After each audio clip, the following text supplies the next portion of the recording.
Comment on se retrouve? Allez, bulle d'air, c'est parti, avec un parcours développement durable dans le quartier de la Grande Borne à Grigny, un parcours organisé par l'Aupiévois, l'un des plus grands bailleurs d'Île-de-France, une animation grandeur nature qui nous est contée par l'excellentissime Amélie Patéron.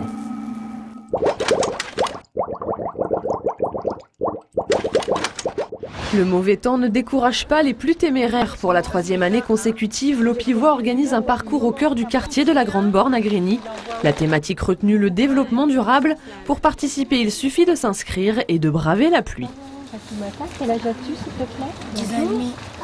Il faut forcément dans les équipes qu'il y ait un adulte plus des enfants. Ils vont ensuite parcourir pour pouvoir gagner des années-lumière puisqu'ils se baladent dans des constellations autour du développement durable. Ils vont gagner donc des années-lumière qui va leur permettre de cumuler ces années-lumière et ainsi avoir un cadeau à la fin pour ceux qui en auront le maximum. La première équipe à partir, c'est Fanta et ses 4 enfants. Ils forment l'équipe des Tom Tom et Nana. Ils ont une avance sur leurs concurrents. Ils connaissent déjà le principe pour avoir participé l'an passé. Ils avaient même terminé premier. Ils sont toujours aussi motivés, la maman en tête. J'espère qu'on va gagner et qu'on sera la première. Sur le parcours cette année, 6 stands attendent les participants. 6 stands pour 6 thématiques, les déchets, les transports, l'économie d'eau, l'énergie, l'alimentation ou encore la solidarité et la citoyenneté. Pour les animés, du personnel de l'Aupiévois gardien ou administratif, mais aussi des membres de l'association Sollicité ou encore Citéose, l'entreprise qui gère l'éclairage public de la ville. Au stand de la loge des enclos, un questionnaire sur le tri sélectif attend les équipes. Le tri sélectif, pas encore une évidence pour tous. Il y avait la poubelle jaune, il fallait mettre les journaux, les bouteilles, les papiers. Et dans la poubelle verte, il faut mettre les verres, les hamburgers, des bottes qui sont sales. Voilà, des bottes qui sont sales. Il y en a certains qui se débrouillent très bien, oui, on voit qu'ils ont appris ça à l'école, on voit que les professeurs leur donnent quelques cours. Par contre, il y en a, ils sont plus ou moins au courant, plus ou moins développés sur les déchets. 17 h, les dernières équipes terminent le parcours. Pour toutes les féliciter, un goûter est offert. L'occasion de faire le bilan de la journée plutôt positif. J'ai bien aimé parce qu'on a appris être écolo, être bio, de ne pas gaspiller de l'eau. C'était bien, mais aussi des fois, ma maman ne participait pas parce que c'est moi qui faisais tous les quiz. J'entends parler que la Terre elle est très polluée, que la couche d'ozone elle est un peu détruite, que les tri sélectifs c'est important pour recycler les déchets. On voit bien que les enfants sont très mobilisés là-dessus. Pour clore la journée, la troupe de la LIDI, Ligue départementale d'improvisation en Essonne, propose un spectacle évidemment improvisé. Puis c'est la fin du suspense, le classement des équipes est annoncé. Belle performance pour notre famille cette année encore, ils sont 2e. On n'en parle jamais et on y est toujours confronté à des moments qui sont évidemment loin d'être drôles. Mais le don d'organes sauve de nombreuses vies chaque année. Portrait d'un sportif maintes fois médaillé aux Jeux mondiaux des personnes transplantées.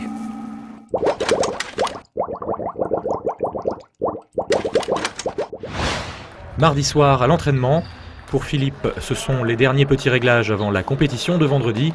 À 44 ans, ce joueur de tennis de table a déjà plusieurs Jeux mondiaux et de nombreuses médailles à son palmarès. Il participe régulièrement aux Jeux pour personnes transplantées.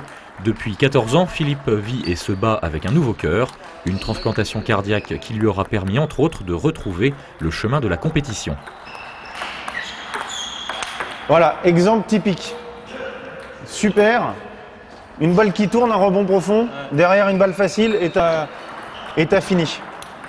Alors Philippe, c'est un joueur qui a un gros point fort, c'est un bon service suivi d'un démarrage rotation assez percutant. C'est un joueur vraiment offensif qui aime prendre l'initiative.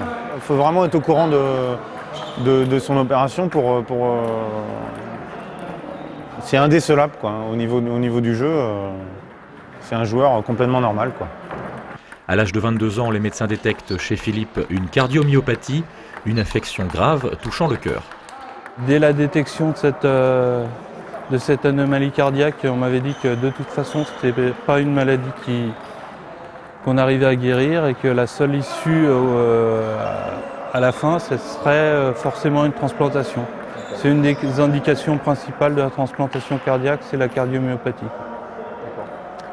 Et donc à l'âge de 30 ans, j'ai fait une décompensation qui indiquait que mon ancien cœur n'en pouvait plus. On m'a fait passer un ensemble de tests avant de me mettre sur une liste d'attente de transplantation. Et à la suite de ces tests, on m'a admis sur la liste de transplantation nationale et j'ai réussi à attendre uniquement 2 mois et demi pour obtenir un organe qui m'a sauvé la vie. Une association essonnienne au service de l'environnement, Riposte Verte aide les entreprises à passer en mode développement durable.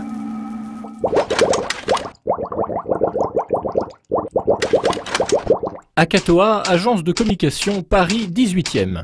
Après la phase de diagnostic vient le temps des premiers bilans. Salariés et dirigeants ont répondu à l'appel de Riposte Verte pour les très attendues préconisations environnementales. Merci à tous, c'est gentil d'être là. Je vais donc vous faire un petit retour sur le partenariat qu'on a mené ensemble et sur la suite qui va y être donnée et les engagements qui ont été pris par la direction. On a eu une bonne participation, je reviens dessus un petit peu après, de la part des salariés et pour faire le diagnostic, on a eu toutes les informations dont on a eu besoin au moment où on les a demandées, donc c'est vrai que ça aide toujours. 90% du personnel ont joué le jeu en répondant au questionnaire anonyme qui leur était soumis. Consommation de 18 kg de papier par an, impression recto-verso, locaux bénéficiant de lumière naturelle et utilisation d'ampoules basse consommation. Quelques 53 bonnes pratiques sont à présent mises en place, mais on peut encore faire mieux. Pour conclure cette présentation et cette restitution du partenariat, je vais vous remettre un guide des pratiques durables au bureau qui a été édité spécifiquement donc pour Akatoa, pour l'agence. Vous allez retrouver à l'intérieur pas toutes les bonnes pratiques, les principales bonnes pratiques que je vous ai présentées tout à l'heure, qui étaient donc déjà existantes au moment où on a fait le diagnostic. Vous allez aussi retrouver le plan d'action sur lequel s'engage la direction pour 2010. Donc, voilà, une étape de plus vers l'entreprise éco-responsable est franchie avec toujours en point de mire la norme ISO 14001, véritable faire-valoir pour cette agence auprès de ses clients.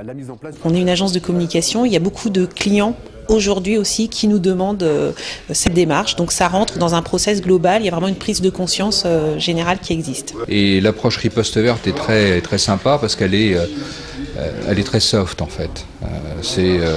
Ça rentre doucement, progressivement. C'est un peu comme les décisions au niveau européen où on prend des décisions applicables dans 5 ou 10 ans. C'est à peu près le même principe, mais on change tranquillement et progressivement les habitudes. C'est la période des vendanges et des vignes, il y en a en Essonne, oui. Et il y en a même à quelques centaines de mètres seulement des pistes de l'aéroport d'Orly. Si, c'est possible.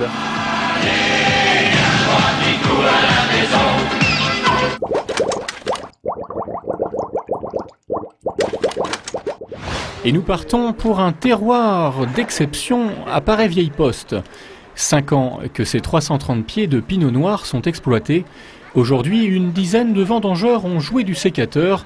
L'an dernier était une mauvaise année, il faut l'avouer. Seulement 40 kilos de raisins avaient été récoltés et ils en avaient fait tout de même 15 litres, mais d'un excellent vinaigre. Cette année, par contre, le temps était beaucoup plus clément avec une belle luminosité sur les coteaux de Paray. Au final, près de 400 kilos de raisins bio, s'il vous plaît, dont ils attendent certainement environ, pas loin de 200 bouteilles, mais de vin cette fois. D'ailleurs, 250 bouteilles des précédentes récoltes ont déjà été stockées, mais dans un endroit tenu au secret. Petite réaction tout de suite de ces vendangeurs du mercredi qui ont en plus reçu la visite de quelques enfants du centre de loisirs pour les soutenir dans l'effort. C'est un petit carré de rien du tout, 330 pieds, c'est rien. C'est histoire de faire redécouvrir aux Franciliens que la région Île-de-France était le plus grand producteur de vin depuis le Moyen-Âge, avec plus de 2500 hectares. On a tendance à l'oublier, donc c'est bien que ça revienne comme ça, que ce soit c'est très convivial. Après, il y a une petite saucissonnade. J'aime la vigne et puis j'aime bien ramasser du raisin, quoi. D'accord. Et après, peut-être dans l'espoir éventuellement de goûter. Ah oui. Oui, c'est sûr que j'aime bien aussi goûter du vin, oui, du bon vin. Et alors, le vin de pareil, il est comment alors? Ben, il est un peu... C'est comment? Ça se rapproche de quel château bordelais ça peut se rapprocher? Oh, je pense pas que ça ressemble du bon. Ah bon, d'accord. Non, non, ça viendra. Alors, qu'est-ce qu'elle fait? Elle coupe les raisins. Elle coupe les raisins? Et pourquoi est-ce qu'elle coupe les raisins? Parce que c'est pour les manger. Alors. Je coupe le raisin pour pouvoir le presser après. Et qu'est-ce qu'on va faire avec ça après? On va les donner à manger aux oiseaux. On va faire du vin. Merci beaucoup. Salut. Merci. Bulle d'air, c'est maintenant terminé. Vous pouvez jeter la télévision par la fenêtre, mais seulement si vous êtes au rez-de-chaussée, parce que sinon je risque d'avoir quelques problèmes. Allez, poule!